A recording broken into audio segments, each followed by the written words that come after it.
Oke. Halo, selamat pagi ya untuk kelas 11 MIPA.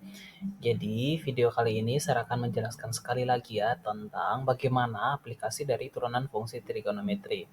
Kemarin kita sudah sempat belajar ya penekanan-penekanan baik dari titik maksimum, titik minimum, titik belok sampai pada gradien garis singgung.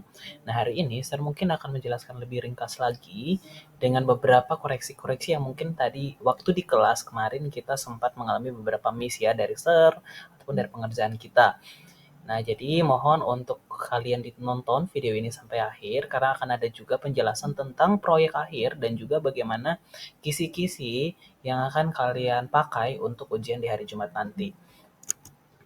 Nah, jika kita belajar tentang aplikasi turunan fungsi trigonometri, kita akan menemukan yang namanya titik maksimum dan titik minimum. Syarat yang kemarin sudah saya tekankan, jika dikatakan titik minimum atau di sini titik A, FA, di mana A adalah X dan FA adalah Y, adalah titik minimum jika turunan pertamanya itu sama dengan 0. Kalau anak-anak tahu, turunan pertama itu sering disebut sebagai titik stasioner. Berarti kita mengerjakan dengan menguji pada titik stasioner untuk titik minimum. Dengan syarat, F aksen atau turunan pertama dari si X harus lebih kecil dari 0, ya, lebih kecil dari 0, dan juga F aksen X lebih besar dari 0 untuk X lebih besar dari A. Jadi kalau dikatakan lebih kecil dari A, dia posisinya di bagian kiri, dan lebih besar dari A, berarti posisinya di bagian kanan. Jadi, secara kesimpulan, untuk titik minimumnya berarti dia mengalami perpindahan ya dari turun menjadi naik untuk titik minimum. Selanjutnya, untuk titik maksimum ya, dikatakan titik maksimum adalah ketika titik AFA adalah titik maksimum jika F aksen A lebih sama dengan 0 atau titik stasionernya sama dengan 0, dan juga F aksen X lebih besar dari 0 untuk X di bagian kiri, dan juga F aksen X atau turunan dari si X lebih kecil dari 0 untuk X di bagian kanan atau X lebih besar dari si A sendiri. Nah, jadi kalau anak-anak perhatikan, kalau dibuat dalam bentuk kurva ya, nanti akan ada kurva naik dan kurva turun. Perhatikan titik kurvanya. Jadi, untuk titik minimum, karena dia kurvanya akan seperti parabola ke atas, maka titik itu disebut sebagai titik minimum. Tapi kurvanya seperti parabola turun ke bawah, maka itu dikatakan titik maksimum. Ya.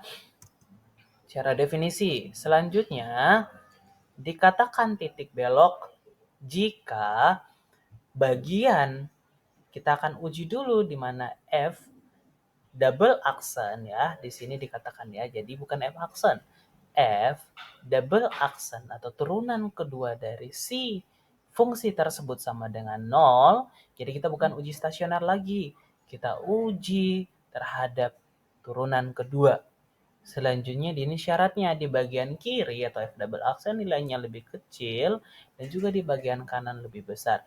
Jadi secara sederhana untuk posisinya akan berurut minus ke minus atau turun akan terus turun dan naik akan naik atau positif ke positif ya. Untuk secara definisi titik yang dinyatakan dalam garis bilangan untuk titik belok. Nah, bagaimana pengerjaannya?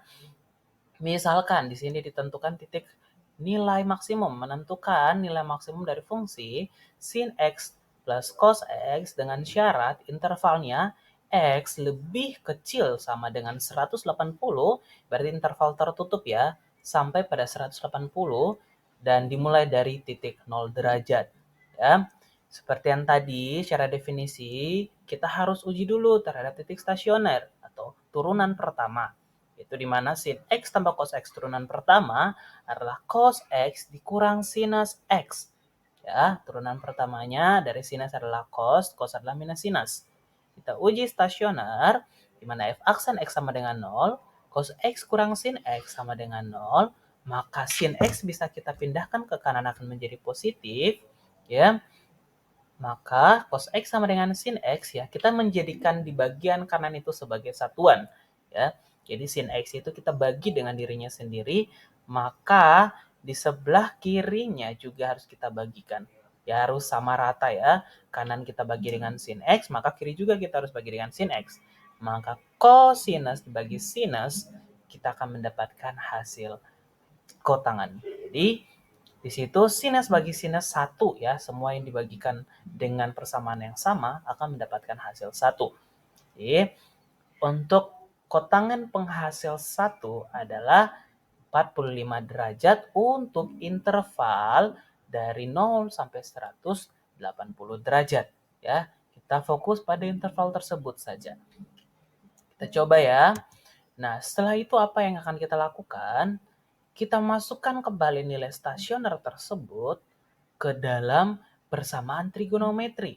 Ingat ya, persamaan trigonometri ada 2, di mana Pi atau biasanya kita katakan alfa ditambah K dikali 360 derajat, dan juga yang kedua adalah X sama dengan minus alfa ditambah K dikali 360 derajat. Di sini kita dapat bahwa alfanya adalah 45 derajat ya. Dan kita coba uji terhadap K terhadap 0, K terhadap 1, K terhadap 2 dan seterusnya ya. Untuk persamaan trigonometri yang pertama di mana alfanya positif ya. Jadi X sama dengan 45 derajat ditambah K dikali 360 derajat.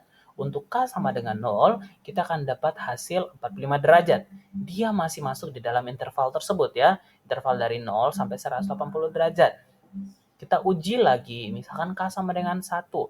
Rupanya dia sudah melebihi interval tersebut ya, secara logika saja. 360 derajat sudah melebihi 180 ya, berarti K sama dengan 1 tidak memenuhi. Kita stop sampai di K sama dengan 0. Kita lanjut menguji untuk X sama dengan minus alfa ditambah K dikali 360 derajat.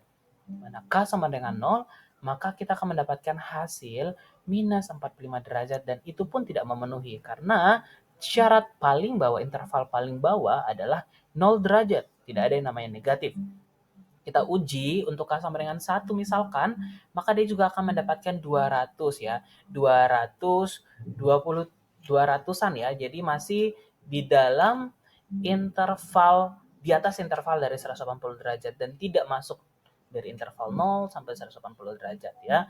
Jadi di titik sini kita hanya mendapatkan ya, dari persamaan ini kita hanya mendapatkan satu nilai dari trigonometri, yaitu 45 derajat X-nya. Nah, setelah kita sudah menguji dengan persamaan trigonometri, kita akan masukkan kembali ke dalam fungsi fx-nya, bukan fungsi stasionernya, bukan fungsi turunan pertamanya, tapi kita masukkan kembali di dalam soal. Karena fungsinya adalah sin x ditambah cos x. Semua yang ada x-nya kita ganti dengan 45 derajat. Maka hasilnya adalah apa? Sinus 45 sama dengan setengah akar 2, dan cos 45 adalah setengah akar 2. Setengah akar 2 ditambah setengah akar 2 akan menghasilkan akar 2. Dan di sini karena dia positif, maka dikatakan titik maksimum. Kalau dia ada negatif di depan berarti tidak dikatakan titik maksimum. Jadi di sini untuk nilai maksimumnya adalah akar 2. Jika pertanyaannya ditanya tentukan titik maksimum dari fungsi yang sama, maka ingat bahwa titik berarti terdiri dari X, Y. Terdiri dari X dan Y. Kalau nilai pasti satu hasilnya dari persamaan tersebut ya, kita masukkan kembali ke fungsi fx ya. Tapi kalau titik berarti kita tulisnya adalah 45 derajat untuk X kan, X sama dengan 45 derajat kan, dan Fx itu kan sama dengan Y, X, Y, berarti 45 derajat, akar 2, 45 derajat, akar 2, untuk mencari titik, ya. Tapi pertanyaannya kembali mencari nilai maksimum, berarti akar 2 saja hasilnya, ya. Jadi nilai maksimumnya itu akar 2, untuk nilai maksimum. Selanjutnya, jika pertanyaannya tentang titik minimum atau nilai minimum ya, bukan titik minimum. Tentukan nilai minimum dari fungsi fx sin x kuadrat ya. Ini ada tanda petiknya kurang kelihatan ya. Di situ adalah sin x kuadrat ditambah sin x untuk interval dari x lebih kecil sama dengan 360 derajat dan X lebih besar dari 0 ya, dari 0 sampai 360 ya. Seperti hal yang sama untuk titik maksimum, titik minimum, nilai maksimum, nilai minimum, kita yang pertama harus mencari turunannya. Turunan pertama dari fungsi tersebut. Setelah kita mencari turunan, kita uji pada titik stasioner ya. Uji. Ya, kalau dari soal tersebut kan kita sudah uji di mana hasil dari turunan adalah 2 cos X dikali sin X ditambah cos X sama dengan 0. Kita pindahkan cos X ke kanan akan jadi minus cos X ya. Kita bisa bagi. Kita bagi dengan minus cos X. Berarti sebelah kiri juga akan kita bagi. Nah, kalau kita sudah bagi semuanya akan dapat minus 2 sinus X. Minus 2 sinus X sama dengan 1. Berarti sinus X sama dengan minus 1/2. Ya, kita lihat ya penghasil sin yang menghasilkan minus 1/2 di dalam tabel trigonometri. Berarti di situ kita dapat yang ada dalam interval tersebut saja ya, dari 0 sampai 360 adalah 210 dan juga 330. Ketika kita sudah dapat, kita coba ya seperti yang tadi, masukkan persamaan tersebut ke dalam nilai atau ke dalam fungsi dari trigonometri, fungsi persamaan trigonometri, di mana X sama dengan alfa ditambah K dikali 360 derajat. Dan alfa pertama yang kita uji adalah 210. Tinggal ganti seperti biasa, kita uji dari K sama dengan 0, K sama dengan 1, dan seterusnya. Dan yang memenuhi adalah X sama dengan 210, X sama dengan 330. Kita uji lagi terhadap min X sama dengan minus alfa ditambah K dikali 360 derajat, di mana alfa sama dengan minus 210. Ya, berarti kita uji K sama dengan 0 tidak memenuhi karena batas bawahnya adalah 0 derajat dan hasilnya akan dapat minus ya kalau K sama dengan 0, minus 210 ya, tapi tidak memenuhi. Kita buat naik lagi menjadi K sama dengan 1, maka kita dapat 150 dan di dalam interval tersebut. Ya, dan kalau kita naik lagi ke 1, maka tidak bisa masuk ya ke dalam interval 0 sampai 360 derajat. Kita uji lagi titik kedua yaitu 330 dengan persamaan trigonometri yang sama. Jadi kita akan mendapatkan 4 titik yaitu 210, 150, 330 dan juga 30 derajat. Kembali lagi kita akan masukkan ke dalam nilai gitu, ke dalam fungsi fx-nya gitu ya. Jadi tadi kan sudah 210 kita masukkan di dalam fungsi biasanya dari soal. Nanti kita akan dapat minus 1/4 gitu ya. Minus 1/4. Dan untuk fx-nya untuk 150 kita akan dapat 1/4 dikali 1 dikurang 2 akar 3 ya. Agak sedikit kompleks ya. Tapi tidak apa-apa hasilnya. Kita lihat lagi. Untuk X sama dengan 330 sama juga kompleks 1/4 dikali 1 tambah 2 akar 3 dan juga seterusnya ya, kita sampai pada 150. Dan kita lihat hasilnya yang negatif karena mencari titik minimum, kita lihat yang negatif. Jadi nilai bukan titik ya, nilai minimum dari soal tersebut adalah minus 1/4. Bedanya nilai sama titik adalah nilai berarti hasil dari fungsi fx yang sudah kita masukkan ya, x-nya. Titik berarti x, y, di mana x adalah derajatnya dan y adalah nilai fungsinya. Ya. Kembali lihat pada soalnya. Bagaimana dengan titik belok? Titik belok, ya, perbedaannya kalau titik maksimum minimum adalah turunan pertama, titik belok kita hanya mencari turunan keduanya saja. Jadi, misalkan tentukan titik belok dari fungsi fx sama dengan sin x ditambah cos x, di mana ingat di situ ada kurungan, ada tanda kurung. Jadi tanda kurungnya itu tuh bukan kurung biasa, tapi kurung persegi ya, atau dalam hal ini biasa mereka katakan interval tertutup dari 0 sampai 100 sampai 180 derajat ya. Jadi nanti titiknya itu dihitamkan, titik tebal dari 0 sampai 180 derajat gitu ya. Kita cari, turunan keduanya adalah minus sinus x kurang cos x Setelah kita sudah dapat turunan kedua, kita uji titik beloknya. Jadi double aksen atau turunan kedua X harus sama dengan 0. Ya, kita masukkan persamaannya, minusin X kurang cos X sama dengan 0. Hal yang sama juga kita habiskan, jadi minusin X, cosnya kita pindahkan, kita bagi dengan minus cos ya, untuk menjadikan sinus X itu menjadi positif gitu ya. Dari minus bagi minus kan positif kan, sinus X bagi cos X akan dapat tangan X, cos X dibagi minus cos X akan dapat minus 1 ya. Sekarang kita cari tan penghasil minus 1 dari interval 0 sampai 180 derajat.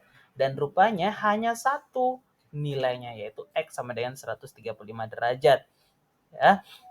Jadi apa? Jadi titik beloknya hanya X sama dengan 135 derajat pada interval, itu kan kita ganti kembali ya. Karena di situ disuruh minta pi, maka kita buat 135 derajat sama dengan 3 pi per 4.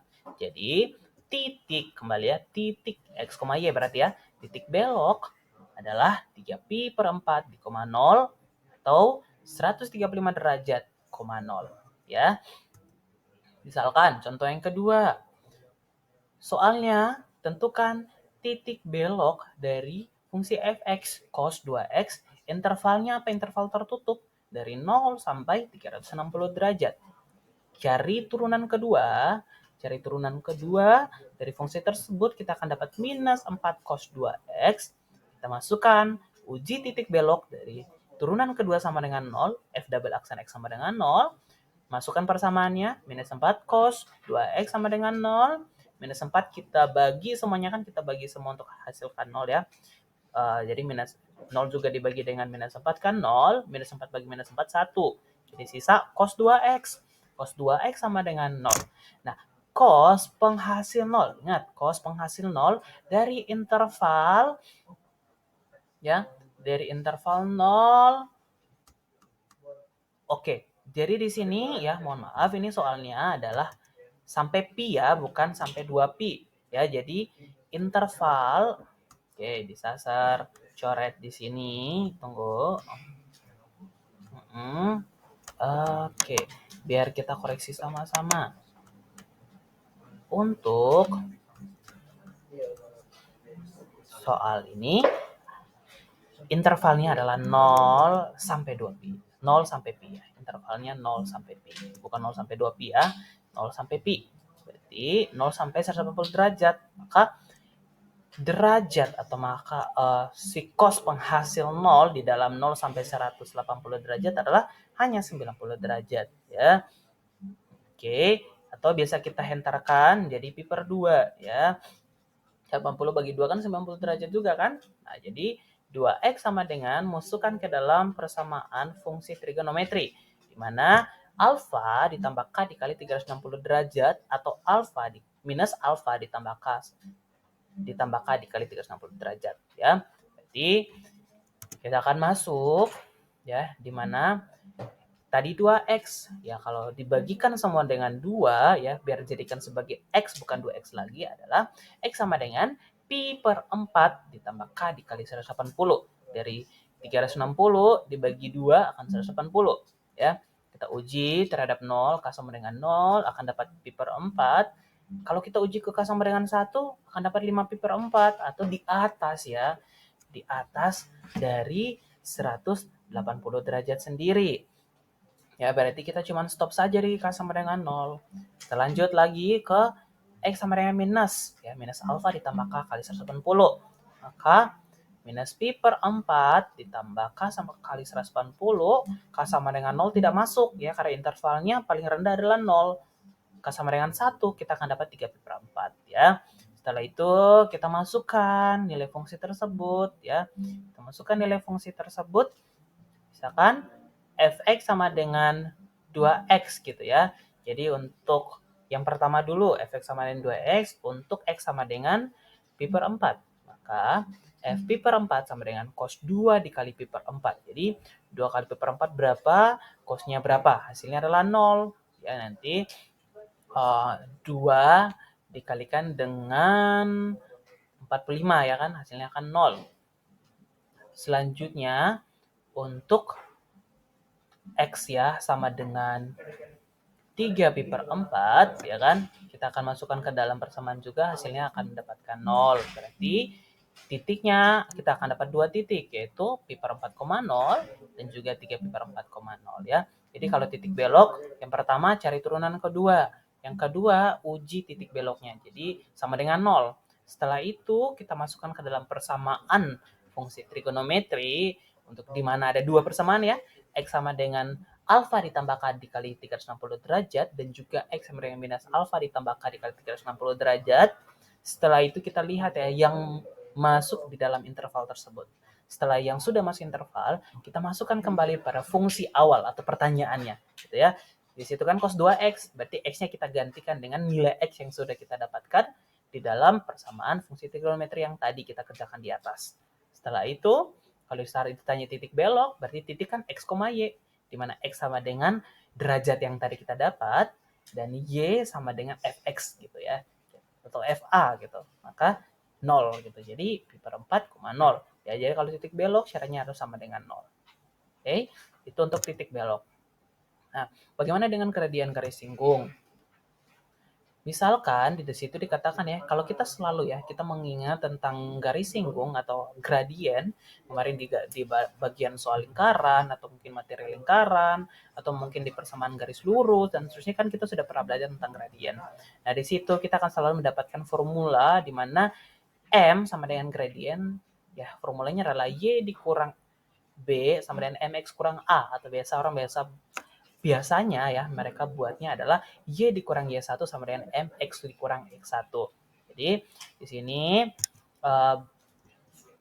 formula yang akan kita cari, bagaimana kita mencari ya gradien garis singgung kurva, maka di sini kita akan lihat dulu ya. Misalkan di situ pertanyaannya menentukan gradien garis singgung.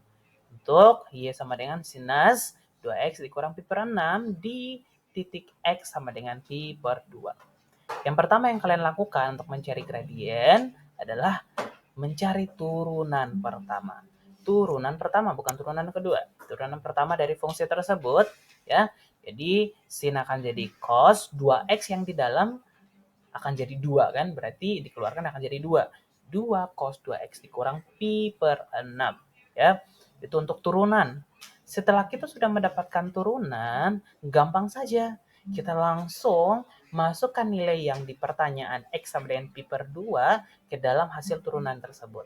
Jadi 2 cos 2 dikali X-nya kita ganti pi per 2. 2 dikali pi per 2 kan 2 pi per 2 kan, 2 pi per 2 kan bisa habis, sisa pi.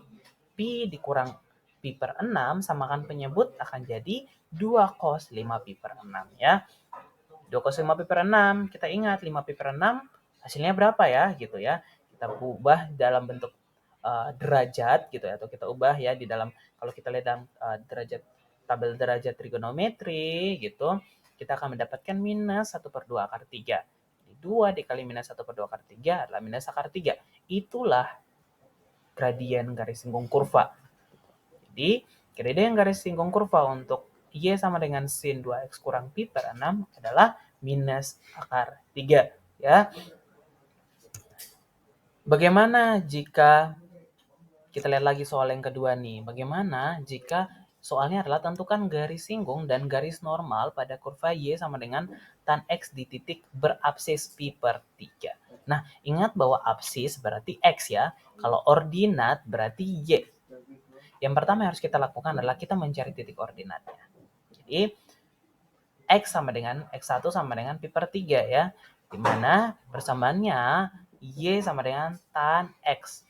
Kita coba masukin nilai X-nya pi per 3 ke dalam fungsi Y tersebut. Maka kita akan dapat Y1 sama dengan akar 3.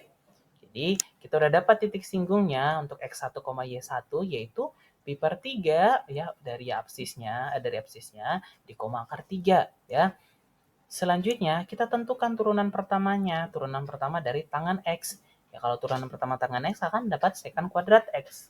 Setelah itu kita cari gradiennya. Masukkan nilai pi per 3 tersebut ya dari si X tersebut ke dalam turunannya. Jadi secant pi per 3 kuadrat. Jadi secant pi per 3 adalah 2. 2 kuadrat sama dengan 4.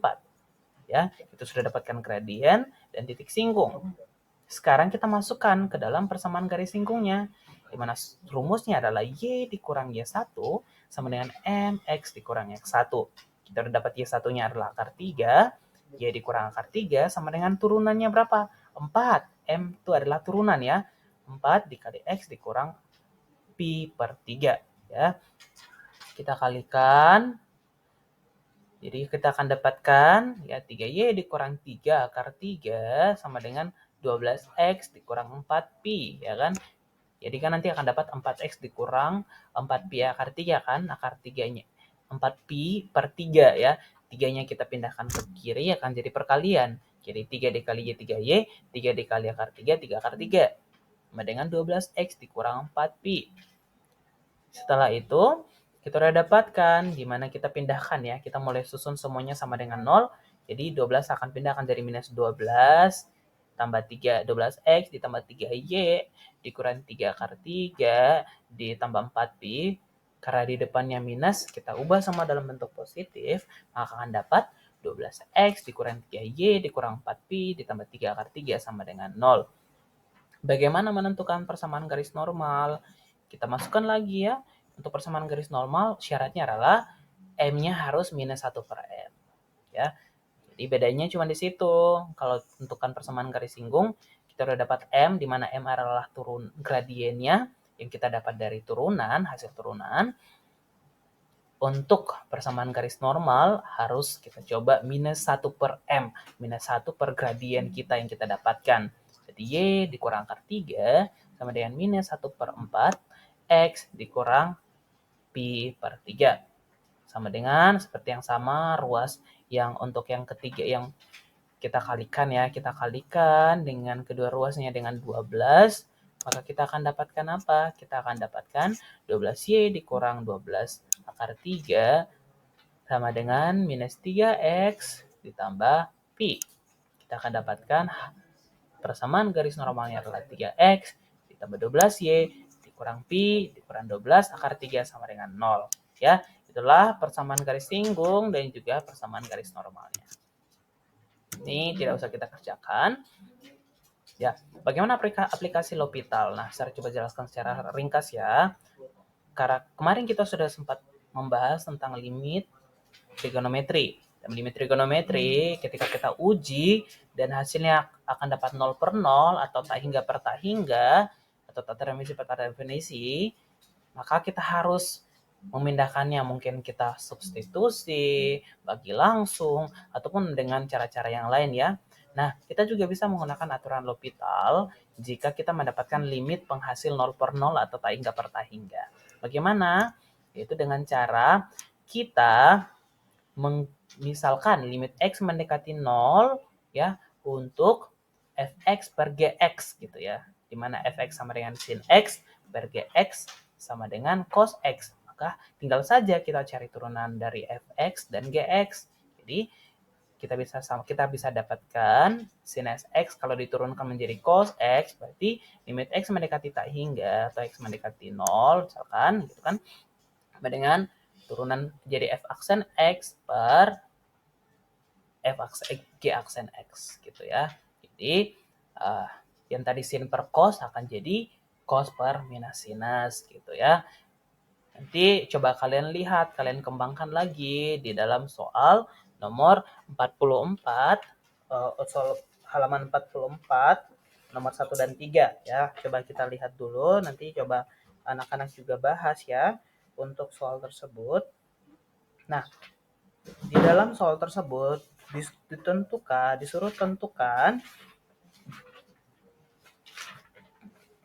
disuruh untuk tentukan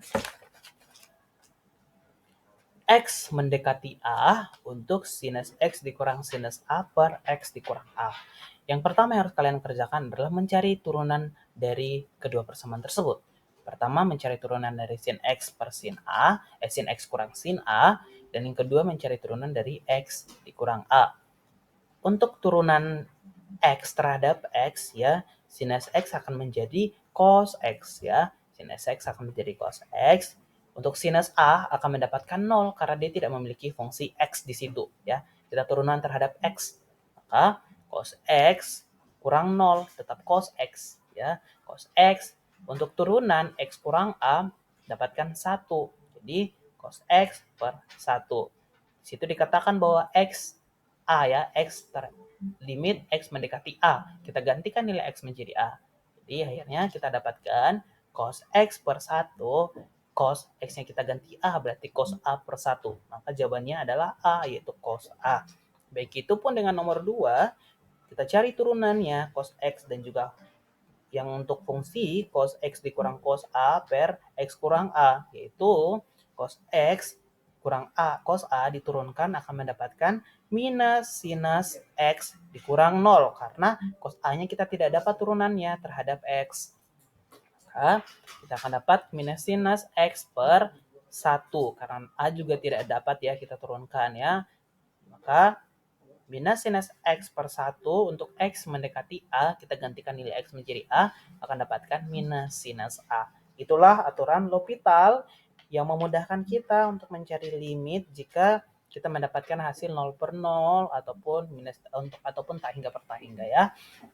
Nah, begitulah ya, untuk aplikasinya juga ada juga kita lihat dalam kecepatan dan percepatan, namun ini tidak akan keluar dalam PH, tapi kalian bisa pelajari sendiri.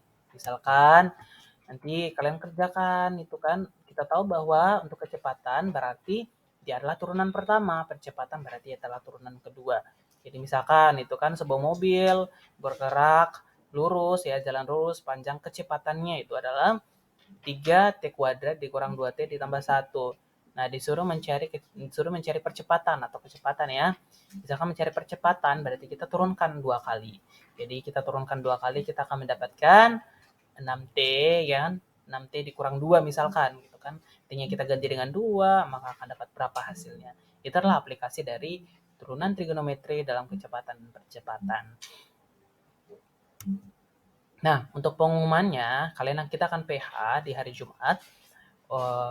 Soalnya dimulai dari operasi turunan trigonometri untuk aturan penjumlahan, perkalian, pembagian, dan pengurangan, sampai pada aturan rantai, dan juga untuk materi hari ini dan materi yang kemarin minggu lalu, yaitu mulai dari fungsi naik turun, mulai dari titik maksimum, titik minimum, titik belok, dan juga garis singgung ya. L'Hopital tidak akan masuk di dalam PH kita. Kita pun juga ada penugasan proyek kelompok yang akan dikerjakan dalam 2 minggu ini dan minggu depan, yang akan dikumpulkan paling telat adalah hari Jumat pada 1 Maret. Apa pekerjaan kita? Setiap kelompok kalian bebas untuk memilih maksimal 3 orang, ya maksimal 3 orang dalam satu kelompok. Namanya silakan dikumpulkan pada hari Jumat nanti melalui Jeremy sebagai ketua kelas. Setiap kelompok yang sudah dipilih atau yang kalian pilih itu wajib untuk mencari sejarah turunan trigonometri. Sejarah turunan trigonometri dan menyiapkan satu soal yang menjelaskan tentang operasi turunan trigonometri. Silakan kalian pilih mau operasi penjumlahan, operasi pengurangan, perkalian atau pembagian. Silakan pilih satu saja. Dan satu soal penjelasan tentang aplikasi turunan trigonometri, yaitu misalkan aplikasinya dan trik stasioner atau nilai maksimum minimum, atau lebih bagus lagi kalian tarik ke dalam kecepatan percepatan. Itu lebih bagus lagi ya. Jadi kalian silakan pilih salah satu soal juga tentang aplikasi turunan trigonometri yang kita pelajari. Buat semuanya itu dalam bentuk video, maksimal adalah 3 sampai 5 menit ya, maksimal 5 menit ya. Jadi 3 sampai 5 menit dalam kelompok kalian jelaskan semenarik mungkin. Ya, ini akan menolong nilai kalian PH kalian, juga akan menolong nilai-nilai kalian ya untuk UTS dan juga nilai yang kedepannya. Video untuk pengumpulannya seperti apa? Kalian silakan mengupload pada satu perwakilan kelompok YouTube-nya ya, YouTube dari satu perwakilan kelompok dan dibuat unlist. Jadi dibuatnya itu bukan publish ya, tapi yang hanya memiliki link tersebut yang dapat mengakses. Dan ketika sudah membuat linknya, silakan nanti saya akan buat form untuk pengumpulan link di dalam Google Classroom. Silakan per kelompok mengirimkan link tersebut ya. Dan yang paling telat kembali lagi di hari Jumat tanggal 1 Maret pukul 10 malam. Oke. Jadi biar Sarah bisa cepat juga untuk menilai proyek kelompok kalian. Demikian untuk pertemuan turunan fungsi trigonometri. Harapan Sarah kalian bisa dapat belajar memahaminya ya. Karena untuk nanti kuliah juga ini akan kembali keluar dan lebih kompleks lagi. Ya, pelajari dari sekarang agar ini menjadi dasar yang baik bagi kalian ketika kalian berkuliah nanti ataupun ketika kalian ke depannya ya bekerja sebagai apapun itu. Baik itu sebagai wirausaha atau apapun itu pasti akan keluar model-model seperti ini. Terima kasih untuk pertemuan kita. Jika ada pertanyaan, silakan sampaikan chat kepada Star sendiri, ataupun bisa komunikasikan lewat Google Classroom, atau dapat kirimkan melalui JRMG. Demikian ya kelas kita, harapannya kalian bisa sama-sama belajar ya. Sukses untuk PH nanti dan juga ke depannya. Terima kasih, Tuhan Yesus memberkati kita semua.